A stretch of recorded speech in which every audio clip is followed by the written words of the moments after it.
Good morning, good evening, good afternoon, and good day. Welcome back to the channel. We're not even going to talk about how long it's been since I recorded the last blooper video, but I'm back and that is what matters. So for those who continue to follow me and support me on this journey, welcome back, y'all. I am in high spirits and I'm super excited to be recording again. For those who are newer here, this is Budgeting My Way to Dr. A, and my name is April, and on this channel, I am documenting my budgeting journey as I pay for my doctoral studies and all other kind of craziness that comes to be over the year and a half that I have left to get this done. And so today we are going to have a paycheck budget breakdown. And I'm going to share with y'all why I don't like doing this. And this is probably going to be the last time that I do this. Because the way that my brain is set up, I just don't like it. So we're going to get into all of that stuff, but I'm not going to keep y'all too long because we're going to have this video and then we got to get some stuffings done. We got to get some savings challenges done. Like there's a lot that needs to be happening because your girl fell off. I made it through midterms, and so those papers are submitted and whatever's going to be is going to be. So now it's back to recording. Couple little housekeeping things. Yes, see that? I burned myself. We're not going to talk about that. We're not going to talk about the nails not being done. Don't come in my comments talking about, girl, what's wrong with you? Y'all know how it is. Sometimes the nails is popping. Sometimes they butt naked. Today, they butt naked. So, all right, we're going to jump right into this. I'm pretty sure I used this mouse pad for a previous video, but yes, this is me and my baby girl, commonly referred to as Beauty Queen. And this was a lovely gift from a friend who made this after this was our Christmas card. So she stole the card, the picture, and made it a mouse pad and a coffee cup. And so I appreciate it. And then it's a way that's perfect to cover my budget so y'all don't get to look ahead. So boom, let's just jump into this. This is for the March 8th through March 21st budget. I am a bi-weekly budgeter and I am not a zero-based budgeter. So for those who are just jumping into the budgeting world, it's still March of 23. So, you know, it's the beginning of the year. People are kind of getting their footing and figuring out how they want to budget.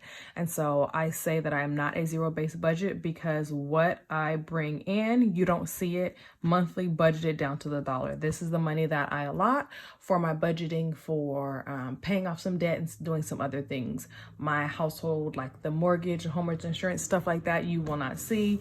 I got to keep some privacy on this journey. And so my house payment and the things that go to running the house, those are separate and you don't get to see those. So this is what I have left and the utilities and things like that. And that's what I share with you here. So with that being said, I do share these credit card bills and stuff like that. So we can get into that. So my income on the 8th, I work for the Department of Children's Services. So my take home after all my retirement savings, health insurance, you know, all that good stuff.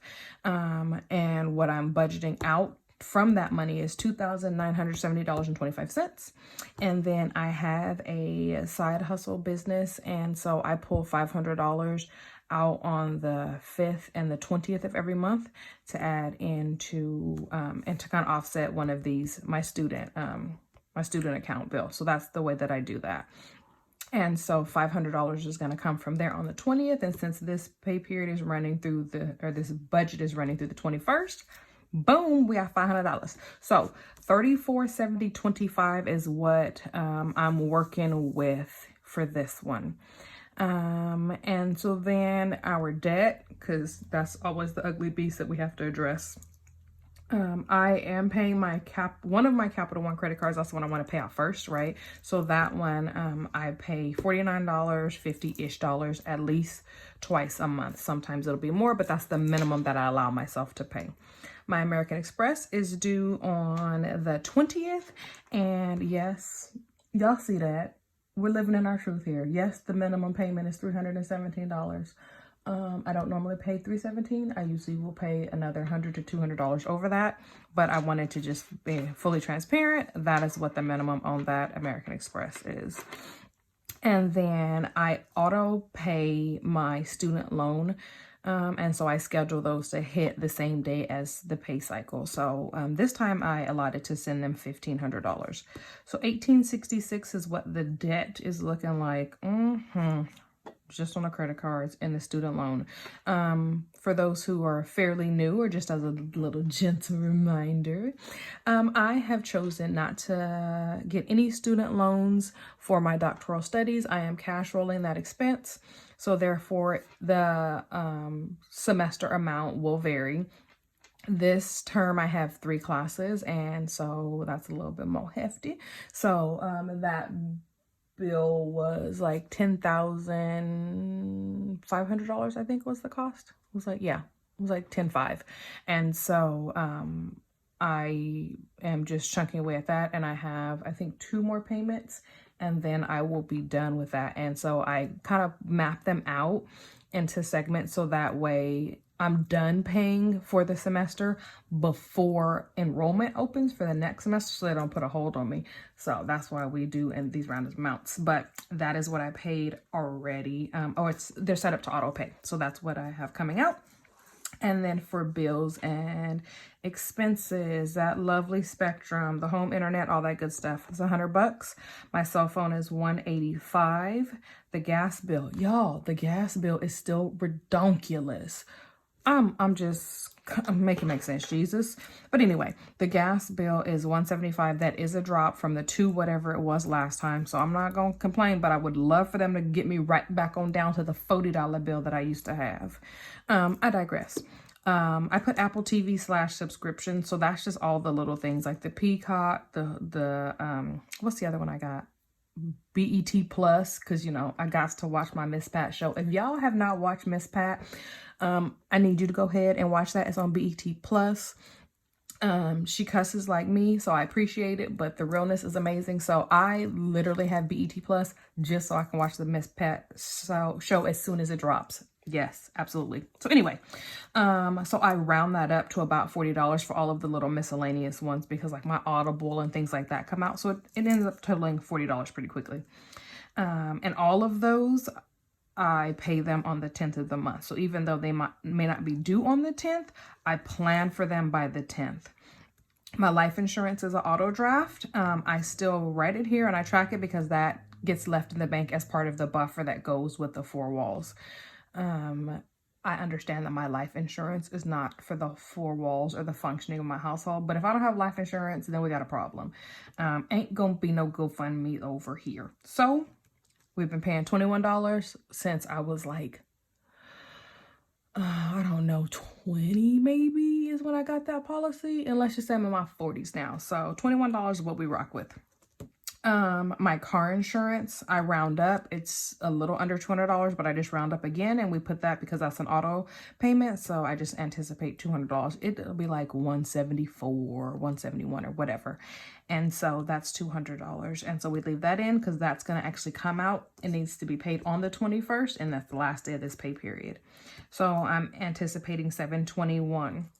The last couple times that I've done this, I would drop this balance down right here, and then I would have a bill, something, right? A transaction that would pop up, and then I'd be like, dang, and then I'm whiting out and all that stuff. So I put it right here because this is what I'm mindful of. This is what I account for. And then if anything pops up, and I do say pop-ups because I'm not perfect, right? Sometimes we forget things. I am not that structured in my budget like I'm hoping to get to make sure that I know everything down to a T. But if I leave it there, then down here, as things come through, I will write them in a different color so I can be accountable for them at the end of the month. As well as if these amounts slightly vary, I'll also write that in a different color, usually in red, so it stands out to me, so that way I can balance at the end of the month.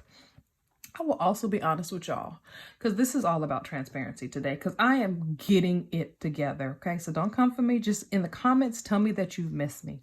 In the comments, tell me that you love me and you're still here for me. Don't come for my neck, please, because I appreciate y'all, and y'all be really real in these comments, and that's why I love it. So, but don't come for your girl. I'm working on it, okay? But I have not been doing the end of the month wrap up on video.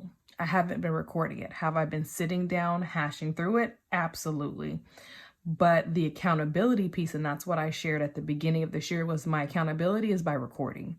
And so if I don't record it, it's like it didn't happen, right? Y'all like, oh, here she come again, just talking about put money in an envelope, but what did she do with her envelopes? What did she do with it, right? So accountability, I'm back on track. I'm back on track. Keep saying to myself, so I'll stay on it. Okay. My binders, I did not figure out how I want to break these down, but I know I want to stuff $500. And so I normally stuff 732. That has been my standing number for my envelopes. 732 twice a month. However, Beauty Queen's birthday is in April, and all the people have been secured. The dress designer is making the dress. Like, there's a lot of other money that's coming out. And initially, I didn't stuff 732 in a previous video because I was offsetting the fact that my gas bill went from a $90 bill to a $240 bill. And I didn't want to deplete the buffer, right? And so now I'm just re-racking some of this, so her birthday event will be completely covered in advance. So that's why we're stuffing here a little bit less. I could just pull the money and just put it in a envelope and make Beauty Queen her own envelope for her birthday, but like, it's legit next month. It is March already. Her birthday is April 18th. So I don't want to, that's sounding lazy. I don't want to make an envelope just for her birthday when I could just leave the money in the bank and then pay the vendors by like Zelle or cash or whatever during the event. So anywho, I digress because I can talk about that spoiled child all day long. All right, last piece is my savings. So for those who are not familiar, I use they're called Self now. They used to be called Self Lender. It's where you sign up for it. Basically, you set the terms. So if it's going to be a 6 month, a year, 3 year, whatever, there's a set amount that comes out of your account every month. And at the initiation of that, they report to the credit bureaus that you're using them. It makes it like a big line of credit, yada, yada, yada. My payment is $150. And so that comes out automatically on the 15th. And then I have $100 that goes to Fidelity on the 15th of every month as well. That also is auto transfer. So they take the $100 out on the 15th, and then on the 17th, it is invested in the different ways that I have my money set up to invest. Self was something that I used to do, and I think this will be the last time that I do it. It's set to end in June, and then I'll get my payout in July. I used to utilize this because this was a way that I established like a travel fund, or if something big was going on, I'd be like, okay, I'm gonna, plan, and then I'll get the money in July, and that's how I'll utilize it. I would rather get the $150 and pull it out of the bank and put it in an envelope and use it for some other savings challenges, just because I'm recording. A lot of the systems that I had in place before, y'all, I wasn't recording, so it was like, I didn't need to tell nobody else what I was doing. Now, not talking it through, it's like I might as well just pull that out. So after the June payment, I won't do that anymore, but I still will be saving. What I'm going to do is I'm just going to create an envelope that will work for this same function. Probably every time it gets to $500, then at that point we'll go ahead, or $600 technically, we'll go ahead and take that and then dump it into the high yield savings account. So that's another way to make a little bit more money on it if you're using your high yield savings accounts. And then the last thing in savings is my 100 envelope challenge. And as I shared in a previous video, I think I have that box. Yes. What we're doing moving forward is I'm taking the top 2 and I'm pulling those. So like when I stuff next time, it'll be 52 and 178. So since these are the top 2, these are the 2, I pull them the day before I go to the bank. So today I pull those. So I have these amounts, and then I'm going to pull these to the side, and I'm going to ensure that I get enough money to stuff these 2. And then, so 4 of these per month will be stuffed at minimum. I'm going to challenge myself because my consulting business is picking up. So I'm getting extra, not extra, it's not extra, but I'm earning additional money that wasn't accounted for before. And so my goal is to use that money to continue to stuff that 100 envelope challenge so I can get that done sooner than later, because I have a goal for that, but I don't want to share it until I get it done. So it's a secret. but I'm gonna keep stuffing in the meantime. And so we're going to be pulling $500 out for the binders. These things are all electronic payments, so there's no envelopes for those. These are electronic. This one is the one that we're going to stuff as well. And that is how I think, emphasis on think, I think I'm going to spend and budget out my money for the bi-week budget. Now, before we wrap up, why don't I like this? I historically have budgeted from the 1st through the 15th, the 16th through the last day of the month. I have always budgeted that way, even though I got paid bi-weekly. And so I just would put everything on a calendar, and the very first check of the month, I would just use it and I would pay everything. And then the second one, I would do it the same way, right? And if I knew something was coming in before the next paycheck, I would wiggle it. I never had a problem. No, late bills, nothing turned off. Like, that was my system. And then the additional two checks that I would get by being a bi-weekly paid employee, I would use those for my buffer. I would use those for travel. I would use those for whatever, right? Because they were extra money. And I veered away from doing that, and I started bi-weekly budgeting. And what I've realized in doing this is that I no longer, somehow in my mind, I'm now budgeting when those 2 extra checks come. And so I'm going to move back to the 1st through the 15th, the 16th through the last day of the month as my budgeting system. I did that last year. I did really well. I feel like, I don't know, maybe it's my ADHD brain, but this, it's not working. It's not working, but I wrote it out for March. And then I realized, I was like, I can't. Sometimes you just got to admit that something's not working for you, right? And so bi-weekly budgeting this way does not work. I'm still going to use this form. I'm still going to break it down, but it's going to be 1st to 15th, 16th through last day of the month. And I promise you, y'all will see that I'm a lot lighter in the way that I feel, because I feel like I manage my money much better. And so I say all that to say, if you're new in budgeting, or if you're like reworking your system, because it's like every month you find something else, right? There's a new tweak, there's a new thing that you could do. Find the system that works for you. You don't have to do what other YouTubers are doing. You don't have to even follow the way that your favorite budgeter budgets. You don't have to be zero-based. You don't have to do anything. The way that you make your money is how you control your money, and how you pay it out, or however you set it up, like legit, that is how you are comfortable. And so I tried this. It's not for me. I own that it's not for me. And I'm happy with being able to recognize that, because that means that I'm taking additional strides to make sure that I'm comfortable and I'm managing my money to the best of my ability. So with that, I will thank you for watching this budget breakdown, and stay tuned, because there'll be a envelope stuffing and some savings challenges, because I got to finish those 100 envelopes.